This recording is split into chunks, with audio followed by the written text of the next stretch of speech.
Okorocha's Okorocha today says he wants to be Nigeria's president, plans free education and other lofty ideas. And the Senator Abdullah Adamu-led APC Reconciliation Committee today submitted his report to the Building-led Caretaker Committee.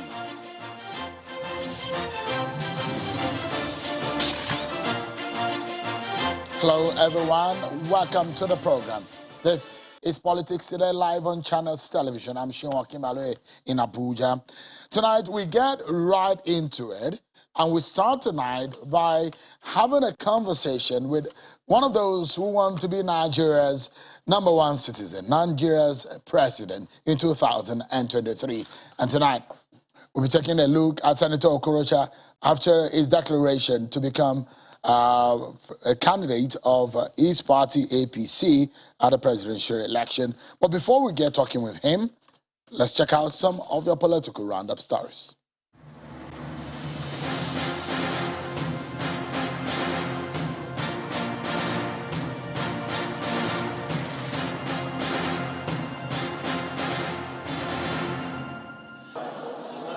The Accord Party in Ekiti State says it is set to become a third force that will wrestle power from the People's Democratic Party and All Progressives Congress. The Accord Party members at its governorship primary in Ado Ekiti unanimously endorsed Dr. Ruben Famuyibo as his governorship candidate. For the candidate, Ekiti people deserve an alternative to the governorship seat oscillating between two parties, promising that Accord Party will give the big names a run for their money. All that will happen in Ekiti come June 18 is that we will vote for personality and not parties. The Independent National Electoral Commission is asking youth and women to use their voting strength to positively impact the 2023 general elections. INEC Chairman Professor Mahmoud Yakubu stated this in Ilorin at a summit organized by the West Africa Youth Council. According to him, the continuous voter registration statistics shows that more than 70% of the eligible voters are youth and women. And having concluded the ward and local government congresses, delegates of the All Progressives Congress gather in a choice location in Oka for the State Congress. The voice vote election, however, produces the immediate past Caretaker Committee Chairman, Mr. Basil Ejidike, as the substantive chairman, as well as return his EXCO members as duly elected officers. I rise resolutely here at this day. Mr. Ejidike, in his acceptance speech, pledges to ensure peace and progress in Anambra APC.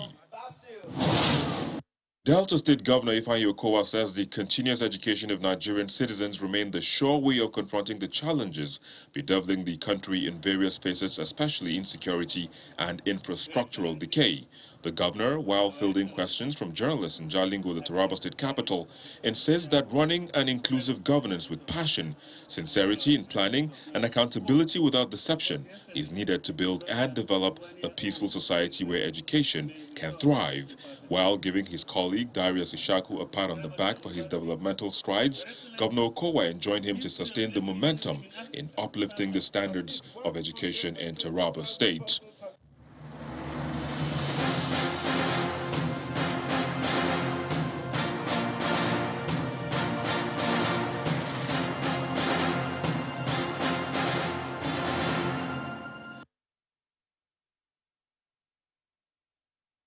First and foremost, that the Senator Abdullah Adamu-led APC Reconciliation Committee has submitted its preliminary report to the National Executive of the APC, led by Governor Mai Mala Buni. That happened today. The committee was saddled with the responsibility to go around the country in some states where there have been crises rocking the chapters of the party in their different states. The committee has now submitted its report, which is expected to be a painstaking review of it to resolving the challenges and issues generated in some of the states.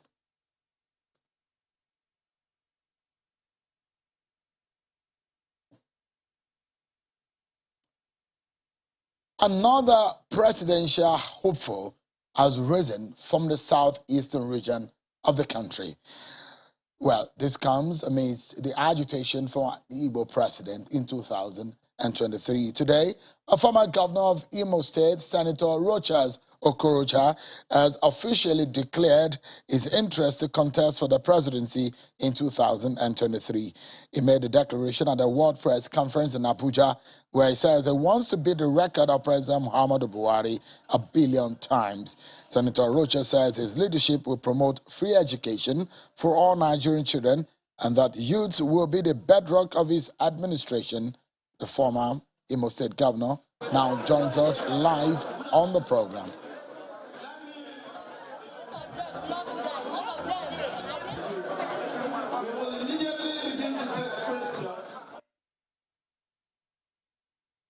I'm now being joined by the former Imo governor and a sitting senator, Senator Rochas Okorocha. Thank you so much, Your Excellency, for joining us tonight. Let me begin. It might sound like a generic question, which we ask those who want to be Nigeria's president, but is pertinent to know that you're not just wanting to be president for the fun of it. It's actually very interesting to become the president. But we want to know deep down within you, what is the most important factor which makes you want to become Nigeria's president? Well, thank you, Sharon.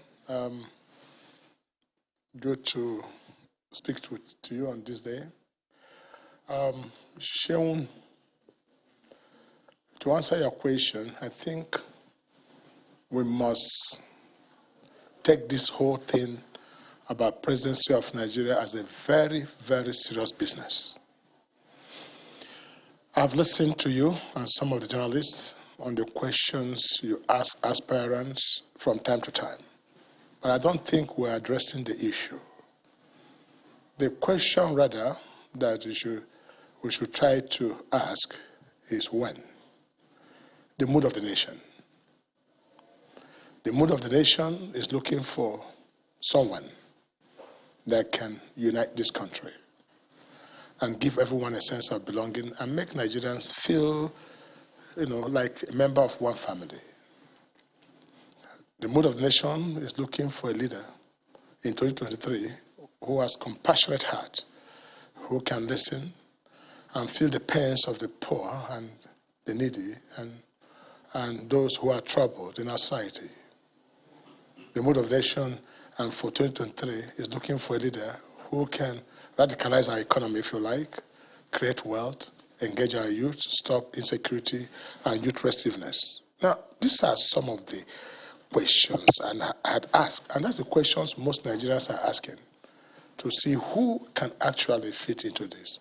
And it's these three things that are my major concerns that has brought me out to run for the office of the President of the Federal Republic of Nigeria. And I had done this before. This is the fourth time I'm really running for this office in this country. So when you ask about the question you just asked, I find myself appropriate. I find myself ideal. And I find myself as the right person for this moment. Maybe not 20, 30, 40 years ago. Maybe not in 20, 30 years, 40 years to come. But the Nigeria of today, I fit in properly. So my running for president is out of passion to make this country great. All right. It's out of my vision to fix the things that needs to be fixed. Okay, great.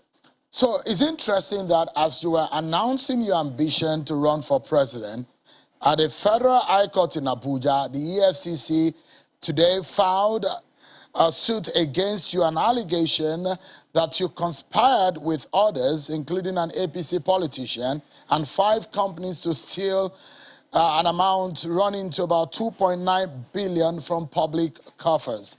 I'm very sure that you are aware of that suit by the EFCC. How does that come to you? And how do you explain those allegations? I'm very sure that's not the first time you are hearing such. Well, the story of Rochas and EFCC, the story of Rochas and politics of Imo State, has been a long dragging one. Actually, I'm not aware of this 2.8 million suits. But what I do know, that the stage I find myself with EFCC is that I had an order against EFCC from Federal High Court on my human right abuse. And EFCC had refused to obey that order. Again, the EFCC asked the judge to recuse himself or resign from the case. Now I have another judgment against EFCC on my fundamental human right and false allegations, which has to do with their mentioning that I took 5.7 billion naira, which is not true, and they have not been able to explain that. And I have a court judgment against them. And EFCC have gone back again to the same court to say, listen, judge, leave that case, recuse yourself, and resign from the case. So anytime I get judgment against the EFCC on my human right, they either ask the court, the judge, to recuse himself and assign to another court or something. It's been one drama or the other. But what is happening actually, I don't want to say it's politically motivated, but it's looking more like it. But EFCC is an investigation agency. Now, whatever you bring for them, they must investigate. But one thing I ask EFCC, number one, EFCC should please try and not make it look like it's a political issue and obey simple court directives or court orders or court judgments as the case may be. And they should try and investigate the matter and get real facts before start advancing some of the actions they take. Now I'm declaring today and I'm filing a case today, if that is the truth. I mean, that also goes a long way that, that there's some kind of political undertone in this matter. But I have my respect for EFCC, but I want them to do the proper thing. It will help our nation and help the image of our government. You might have your time to address the court when the meat of this matter is brought before the court. But since you're speaking in the court of public opinion right in front of Nigerians, millions of whom you are asking for their trust in becoming Nigeria's #1 citizen. And it's not difficult to be able to put you on a scale based on what you have done, your antecedent. First and foremost, the allegations of corruption that have been, that have been leveled against you. How do you tell Nigerians or explain that you have not enriched yourself with the monies of Imo State when you were governor? Issues of the fact that allegations that have been leveled against you about how properties are being obtained in favor of family members and friends of yours when you were in government, and monies that are being accrued to you. There have been allegations that are leveled that came from the public coffers. How do you explain to Nigerians in whom you are seeking their trust in becoming president? Now, Shewun, again, let me say to you, this sounds very funny. None of this you have said reflects any practical realities. And I say to you that most of these things are politically motivated, and it does not reflect any practical realities. As I stand with you today, there has not been any matter in courts, as I speak, where I've been charged for any form of corruption in the court of Nigeria. And I so speak. So this is why what you just said now is coming to me rather as a surprise. But Imo State is something very, very funny and interesting. Nothing of such. These are what is called political propaganda. Last time I heard that Imo State published about something properties, and Rochas took them for himself and members of the family. Again, I challenge Imo State government or EFCC to show me where I took one single property to myself or to any member of my family. Sheung, there is nothing, absolutely nothing like that. But you see, Nigeria is a very interesting country. And these are some of the things we're talking about. Injustice being done. And when you ask about Rochas and amassing wealth, I was Rochas before governor. And if you want to check who Rochas is, and I stand posteriors to say this, please could you try to go to Conduct Bureau and see my words before becoming governor? Then you will know. And since I finished, there has never been any property of government, any money of government, any cash of government find in my coffers or any of my family member, not 1 naira, not $1. These are just rumors to dent somebody's image, especially when they know that your chances to aspire for a political position is bright. So let them throw all kinds of moss to bring you down. But that is not working this time around. So, so let's clarify this issue, Senator. So if you're explaining this, are you saying for sure that since you left office or since you were in office, because Nigerians are watching and they will be holding you onto your words tonight, that there is nothing whatsoever that belongs to you right now that is of the Imo State government?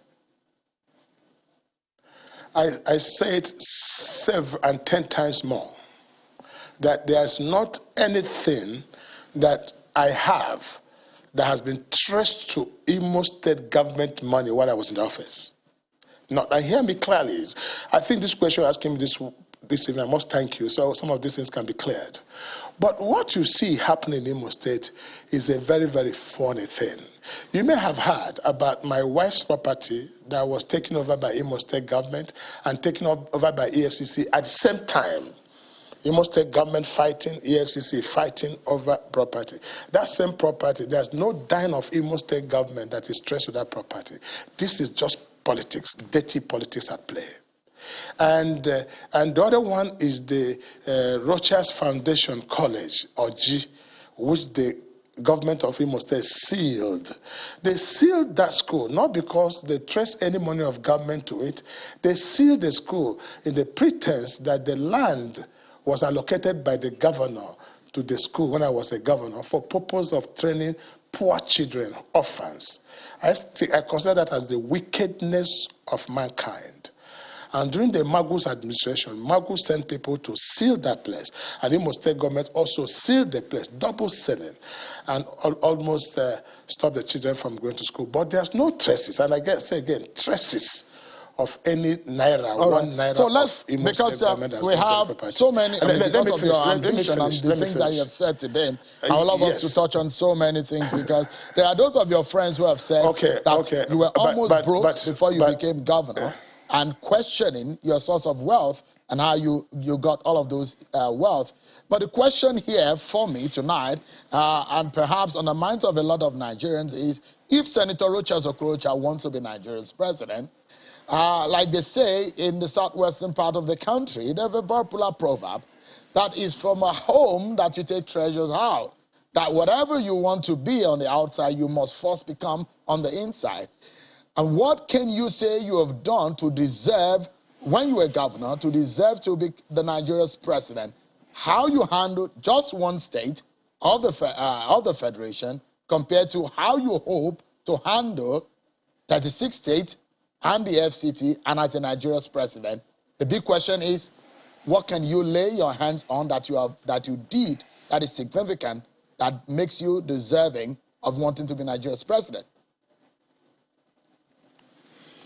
Okay, Sheung, when you ask so many questions, you tend to make us forget some. But the first answer I want to give you is, those who say I was broke, they are liars. That's a fabricated fallacy. Sheung, I think if you talk about Nigerians blessed by God, I raise my hand to say I'm one of them. I don't know, sometimes it makes me want to sound boisterous, and that is not good for me. I don't like doing that, but recently I'm beginning to talk to clarify issues. One, I want to say to you that I was Rochas before I became governor. In fact, governor made me poorer. If you could go to bureau, conduct bureau before I become governor, if my real estate alone in Abuja here, I'm sure you can find 1, 2, 3, 4 people who can count on it. But let me say something that might shock you. I had Rocha's Foundation schools, so many of them, at that time before I became governor, over 18,000. And I know that to feed these children and educate them, it doesn't cost anything less than 500 naira a day. Calculate that, Sheon. And know whether there's any day I wake up that 10 million, 15 million does not go out of my pocket. Is it Imo State government? How much is the Imo State government money? Imo State is really owing me, let me say it here, because I never collected my security vote. I'm supposed to collect from Imo State now 8 billion naira if I have to make claims for security votes I did not collect. I fed myself throughout in government house when I was there. I used my personal cars. I messed up for me to introduce free education in Imo State. And you're asking me, what can I prove that I've achieved? Let me say again, outside Mbakweme, he saw us in peace. There's no governor, only government till date, who can measure up what I've done in Imo State, not even up to 20% of what I've done. Now, I'm the only first governor to introduce the free education from primary to university in Imo State. I had more than 2,000 projects. I opened up for Owerri. It's there for everybody to say. The best cargo airport, the best hospitals are built, the best police headquarters, the best court place, the best house of assembly, the best government house. All this was done by Okorocha. And I want to ask, one thing with you people, the journalists, investigative journalism is very poor in Nigeria. Imo is 45 minutes away from me. Can you drive there? And last time you had Otudoju, who at least went there, how he was talking about the achievement of Rocha Sokota. Shegun, you should go there. If you go there, you will never in your life ask this question. And you insult the hell of those who said this. It's political permutation to see whether this Rocha's ambition for 2023 can be rubbish. But I tell you what, they can't rubbish it.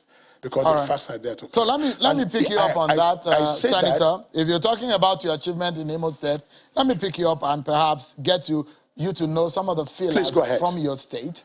I'm not sure when was the last time you also visited, but the quality of the roads in Imo State, and I'm not sure if it's 4 years yet since you left. What can you say about those, some of the roads that are giving way now, about some of those who have criticized some of the quality of the infrastructure, the quality of the roads were constructed during your time? Sheon, again, you see, that's why I say, stop hearing this hearsay. I was in Imo State December. Go and show me one of my roads that has gone bad. Potholes are allowed for roads, even if it's built by Julius Berger. And it's duty incumbent on the sitting governor to resurface them.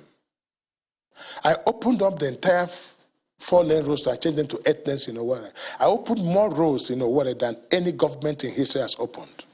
I left 48.3 billion naira behind, and I never owe any bank for that period of 8 years. Sheung, let me tell you, I'm just telling you about International Cargo Airport. I'm telling you about Traditional Rural Council. I'm telling you about International Conference Center. I'm telling you about so many projects, more than 2,000 projects, and I'm beating my chest that if they prove that any governor have done more than I've done in Imo State, I resign from contesting President of the Federal Republic of Nigeria. To shock you. So these are small, very funny and dirty claims that doesn't make sense. So can I be honest with you, Sheung, from today onwards, I advise you stop listening to those gossips. And if you want to go to the place, go and find the facts yourself and see what Rocha Okorocha have done. I built 6 universities. I built 7 general hospitals. Some of them are functional. They will also ask you, why did they functional? I was seeing 100 years to come. What I built in Imo State, the government of Imo State now cannot build it in 100 years at the speed they're going. So it's about vision. I don't know. All right, Senator, I mean, if you refer to the response of the people of your state as gossip, maybe that's the best way you can refer to them. But you know me, I don't do gossip. I'm a journalist, and I dwell on facts. Let's move on. Let me ask you yet again, that you established some schools in the north. What has happened to some of these schools? Are they still up and running? What, Shegun, I don't know whether that's what I'm saying. You know, I have an issue with you this evening. You know why? You should always, you have correspondence in Sokoto. It will show you at Shegun Rochas Foundation College, Sokoto. No, Senator, if I'm asking you a question tonight, College, I'm asking you a question because you will be accountable to Nigerians. And many Nigerians from wherever they may be in this country, they may not have access to some of the things you're describing. It's incumbent on you, Senator, to be able to tell them. When we ask you this question, what I'm saying, I said it, this is a court of public opinion. It is incumbent on you to tell them. I know, I'm asking as a journalist, not your not opponent. No, I'm asking you. You see, I said you have a correspondence in Kano. Go to Sabongeri Rochas Foundation College. It's been there for 24 years. Go to Zaria Rochas Foundation College. Go to Adama Rochas Foundation College. Go to Jos Rochas Foundation College. Go to Bauchi Rochas Foundation College. Go to Ibadan, where you come from, Rochas Foundation College. Go to Cross River Rochas Foundation College. Go to Enugu Rochas Foundation College. Go to Imo, 4 schools, Rochas Foundation College of Africa. These schools have produced over 6,000 graduates, lawyers, doctors. I don't know whether any one of them is working with Chanel, but if I find, maybe I have one working. So when they ask this question, it's laughable. What of the school now? Would they say that the school does not exist when people are there to testify that the schools are there? That is my grouse when certain questions are asked. It's just like asking me, are you still with your wife? I mean, it doesn't make sense. Yeah, it's a government for you to, if someone is asking, he wants to know whether you're with your wife, you know better. So it takes me here to another question, Senator. The last time you contest in APC primaries, you came a distant fourth. What has changed between then and now? And what gives you the confidence that you could do any better? When I contested the first time 20 years ago, ask those who were in that election with me, they will tell you a better story. I had one of the finest outings. When I came to PDP during Yaradua, I came second to Yaradua. And look at the big, heavy men that were there. It would have been my victory. What was against me then was zoning. I came to the last one in 2015 when I contested primaries that brought in our dear president. I did so, not necessarily I was in contest, but to assure the Igbos that APC is the way to go. At that time, I was the only one that led APC into the merger through my Afghan. I was the only governor from the southeast. So I was only encouraging Igbos to come because I still went back and continued with my governorship and I won. So that would be the third time that I contested. So nothing has really changed. At that time, it was meant for the North actually. But I came because if I didn't come, Igbos would not believe in the party. So it was strategic. And I did that and I told the world why I did what I did. So if you want to go and get my record, for me to have come second to Yaradua, President Yaradua at that time, when all this was, I would tell you that Rochas is not a pushover candidate. So I am very convinced that 2023 we shall have victory. Okay, so because of our time now, I wouldn't want to dwell on Imo State and all whatever. I wanted to dwell on the presidential ambition that you have. And the big question is that you've said a lot of things to journalists today, some of which I don't want to go back to. But the big question is here is that you've promised that you're going to establish free education across the country.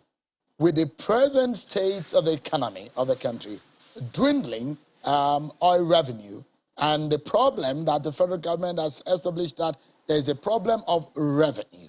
How do you hope to be able to fund free education with this state of affairs?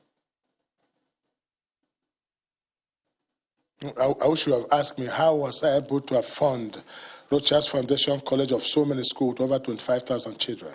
If an individual like me can do that, I don't see why federal government cannot make education free for their children. Education is not a means to life. Education is life itself, Shegun, and that must be given its place of priority. There are so many misplacements projects in Nigeria that education can help education. Now, when ignorance comes, we'll pay dearly for it. The Boko Haram we had today that has consumed trillions of naira in fighting them, where simple free education we have afforded to children 30 years ago that was not done. That is a burden that President Mohamed Buhari is bearing today. So education is just the way to go. And this country is wealthy. This country is rich.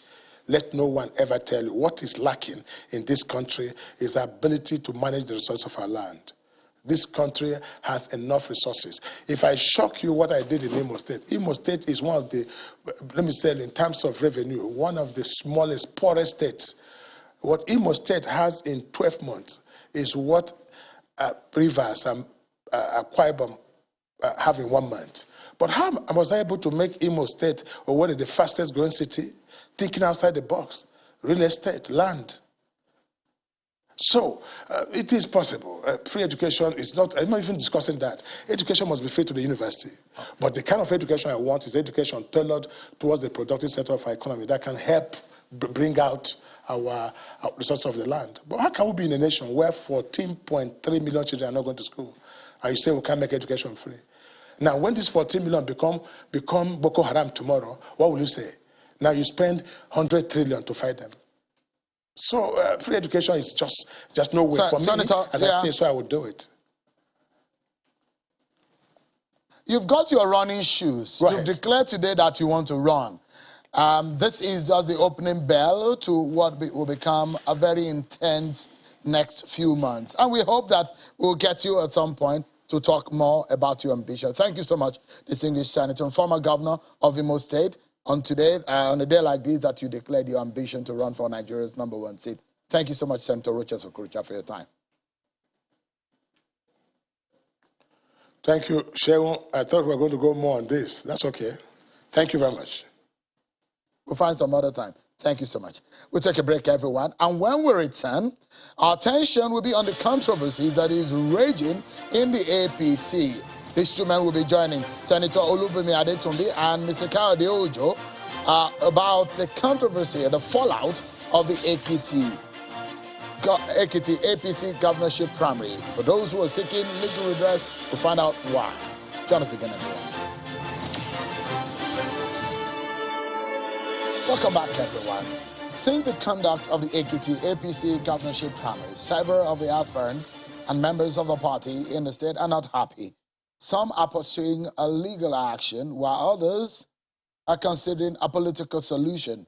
Tonight, we get to hear from one of those who is going to court to pursue or to seek redress. Well, of course, that's what the courts are all about, to able to mediate in all of these issues. I'm being joined tonight by one of the governorship aspirants, Mr. Kayode Ojo, here with me in Abuja studio. Thank you so much for coming tonight. Thank you for having me. And perhaps one person that believes that everything went well and nothing out of the ordinary is a sitting senator, Senator Olubunmi Adetunbi. He joins us from our Lagos studio. Thank you so much, distinguished senator, for joining us tonight. Let's begin the conversation and get to know from Mr. Ojo. You are going to court. You have said as much. Why are you going to court? What's your major reason? Well, I've not actually finalized the court issues. But what I can tell you is that the primary that was conducted, so-called primary, was just a charade because there was no level playing ground for all the aspirants to vie for this nomination. When you say there's no level playing ground, what do you mean by that? Well, what I meant by that was that the people who were going to monitor the election, the electoral committees, for all the local governments, were known campaigners, people in the Central Working Committee of Biodun Ibanji. The winner, the candidate? Yeah, the candidate. That is not, I don't consider him a candidate. It's not a candidate. Why don't you consider him a candidate?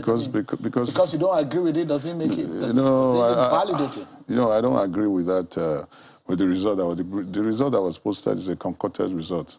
If you look at even what they declared, it makes absolutely no sense. Why would you think anybody concocted it? Why do you think that it was manipulated? You think it was manipulated against you? Manipulation is even a good word.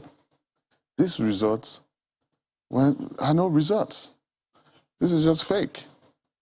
All they wrote there is just some garbage.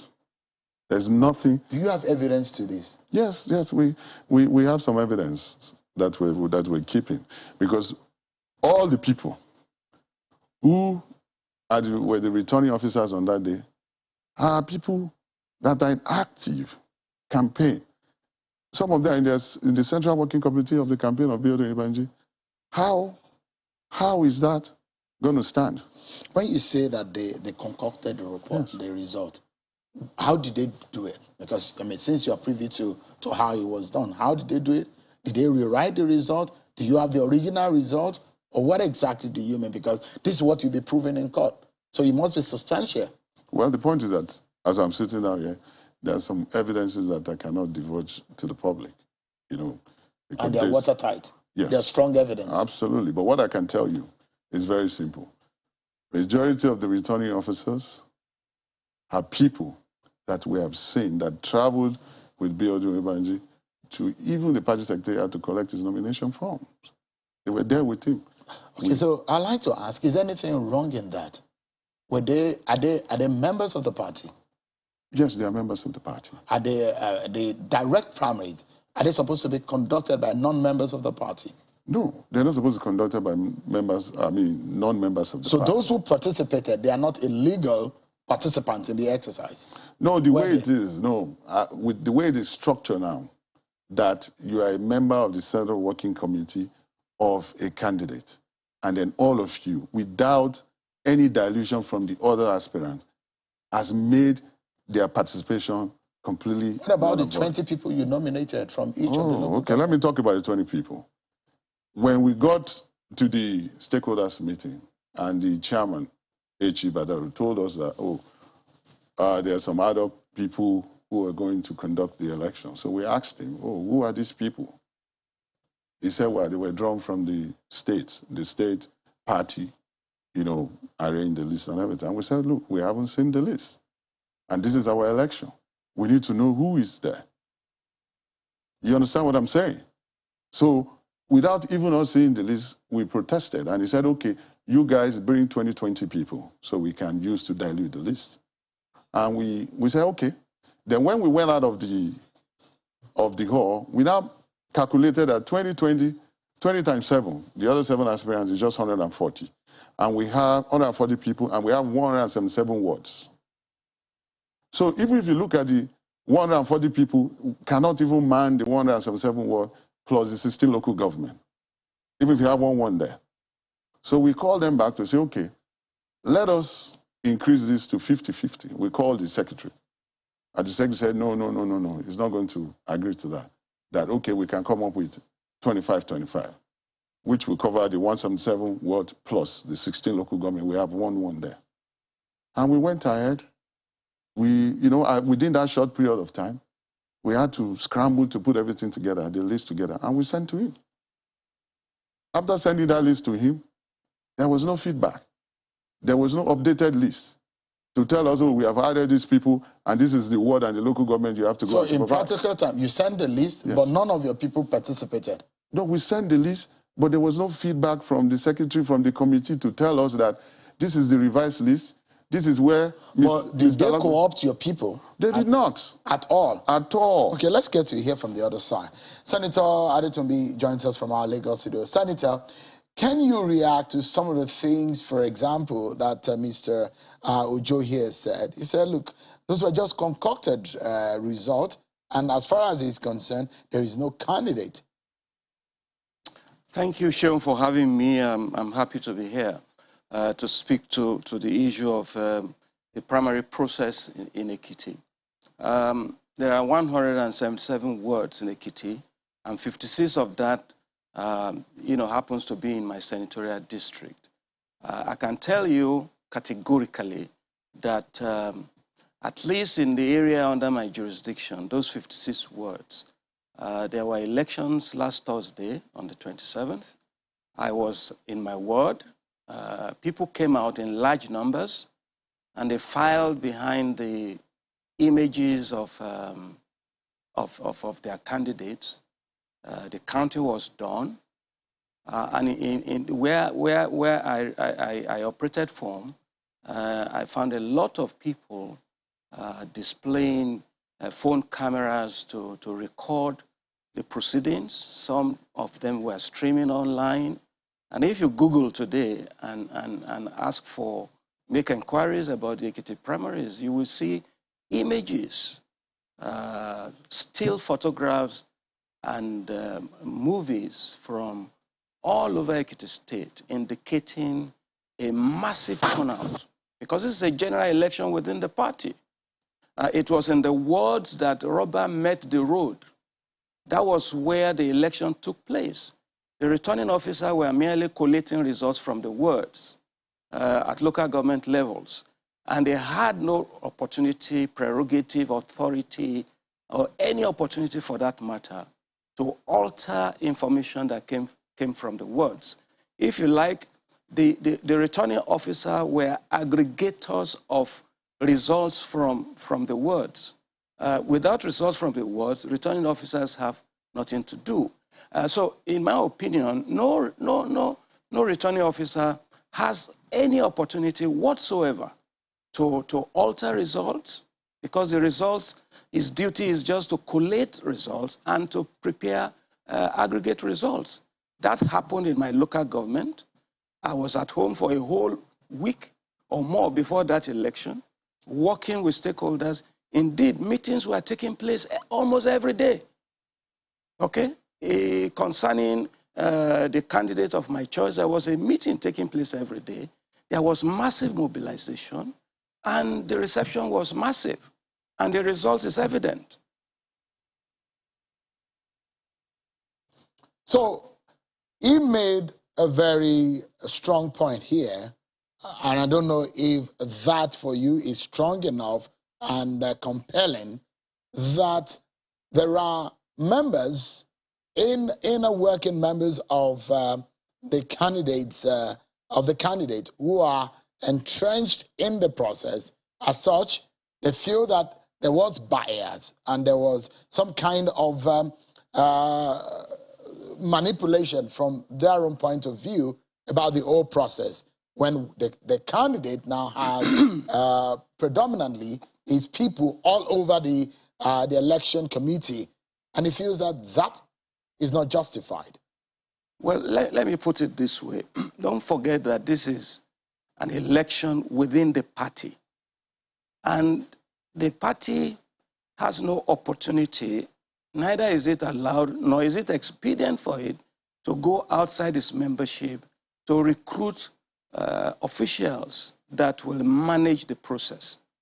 And my brother there, Mr. Kayode Ojo, will agree with me that in days before that election, there was hardly any member of the party that you could describe as neutral. Every member of the party at that point in time was queuing behind one aspirant or the other. So I don't know where the pool of human resources of neutral people that will not belong to any support base for any of those aspirants could have been found within the party to officiate. And like I said, the election did not take place at the local government level. I come from Idosi local government, and I voted in Ifaki Ward 1. I got to the polling unit about 10:30, between 10:30 and 11. Accreditation was going on. I participated. And after that, people were asked to queue behind a display of image of every aspirant. And the one that had the results is there. The numbers were counted. There were policemen on duty, people from civil defense agencies, civil society. I spoke with an INEC official in my ward who was there to witness this situation. And it was like that all over Idosi local government, where I come from, and from all the wards in my senatorial district, from where I got report, online, real-time, eyewitness account by telephone. So, Senator, you are saying invariably that there is no kind of manipulation whatsoever. It was impossible. You're justifying that those who are working for the candidate were justified to be all over and taking a prominent position in the committee. I'll allow you to answer that just in a moment. I'm being told that we need to take a short break, and we're back to get that response from you. Thank you so much, everyone. Senator, let me come back to you quickly, and I need just a straightforward answer in that respect. Are you saying that there is no kind of manipulation whatsoever, not even a strand of that? The process that was adopted was open, transparent. It was on the street, in every community. There was no opportunity or any kind of possibility for the kind of manipulation, concoction that my brother was talking about. All right, let me allow you, Mr. Ojo, to respond to what Senator said. Yeah, I mean, the distinguished senator is clearly aware of the fact that there has been no election that has been done, carried out in Ekiti, that has been free, fair, or credible, even since I joined them. Even in 2018, I participated in the primary that was done. We know what happened. So since you joined APC, yes, there's never been a free and fair election? No, not that I know of. From that primary we did in 2018, it's on record. You know, it's on intelligence that I was rigged out of that primary. I can tell you that. The election was fraudulent, which again was, what about the general election? No, I'm not talking about the general election. You're talking about the internal APC yes, election? even if you look at all the election we did, the local governments, the congresses we did, everything is done without recourse to any norm of how electoral practices should be followed. Is it because you lost in this election? That's why you think? No. If it had favored you, would you have said the same thing? No. I don't want any. I told everybody I don't want anybody to rig for me.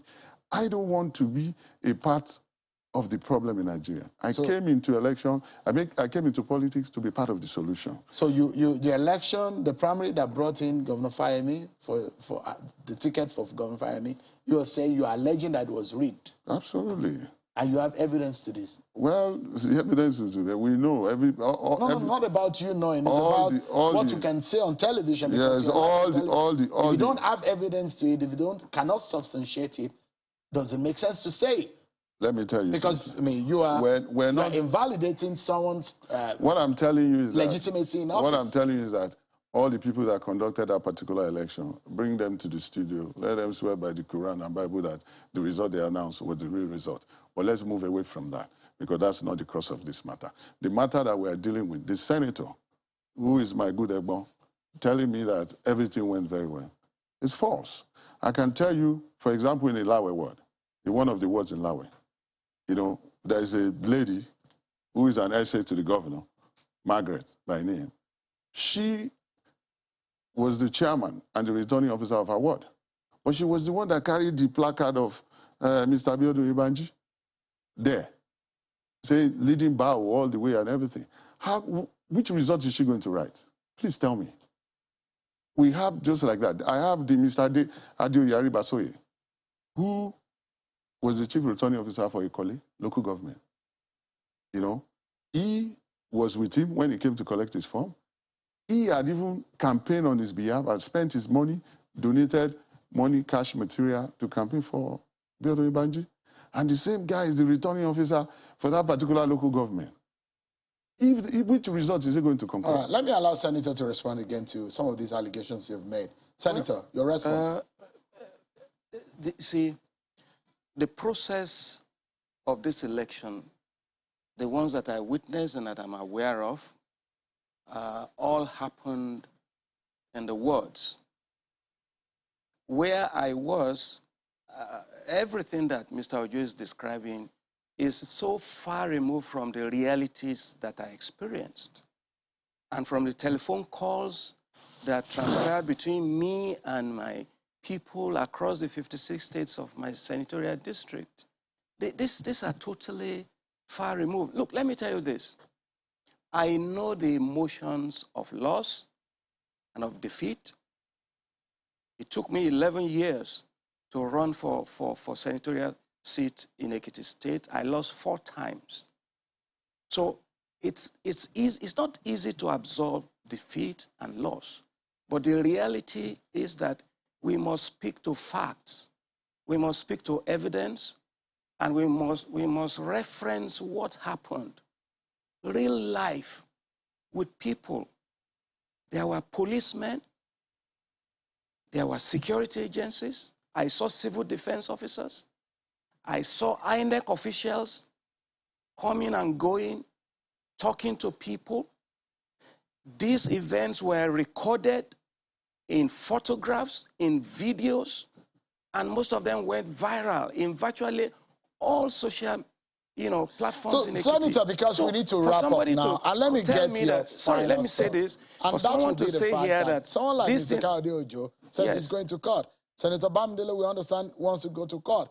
Someone like Mr. Honorable Bamishile too said wants to go to court. As a leader of the party, what is your biggest fear, if you can tell us in 30 seconds, about this process and the chances of your party, since everyone wants to go to court? Well, I'm happy they want to go to court and not want to take laws into their hands, because that remains the final arbiter of resolution of conflicts in a civil environment. So I congratulate them for taking a civil direction to address their grievances. But let me say this. The tendency to pull the house down when we don't have what we want is something that must stop. In any election, for a singular position, there is bound to be winners and losers. And I want to appeal to all right, so we are totally out of time, Senator, but I'd like to balance the conversation so that it doesn't look rigged towards you in your favor. Mr. Ojo, your final thought in 30 seconds. My final thought is that the distinguished senator who just spoke here did not controvert the evidence that I gave, what I've just mentioned. He was talking about, oh, we can't find neutral people. We're not asking anybody to find neutral people. We're saying balance it out.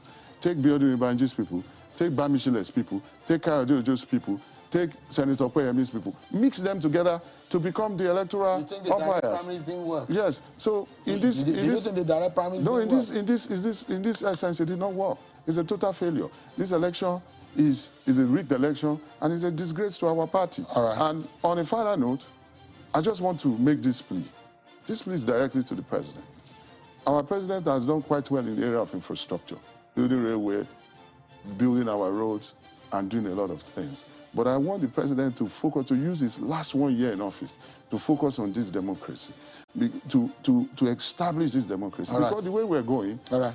We're totally out of time, Mr. Ojo. Yeah, the way we're going, if we don't fix democracy, that's why we continue to have all this banditry, bad governance, etc. We can buy all the equipment we want to buy, fighting money. But if we don't have an egalitarian society where everybody has equal opportunity to aspire, we'll continue to have problems. We're totally out of time. Thank you. Mr. Kayode Ojo, thank you so much for coming on. Senator Adetunbi, thank you so much for your time tonight. I appreciate it. But that's just how much and how far we can go on the program. Many thanks, everyone, for watching. I'm sure Kimale.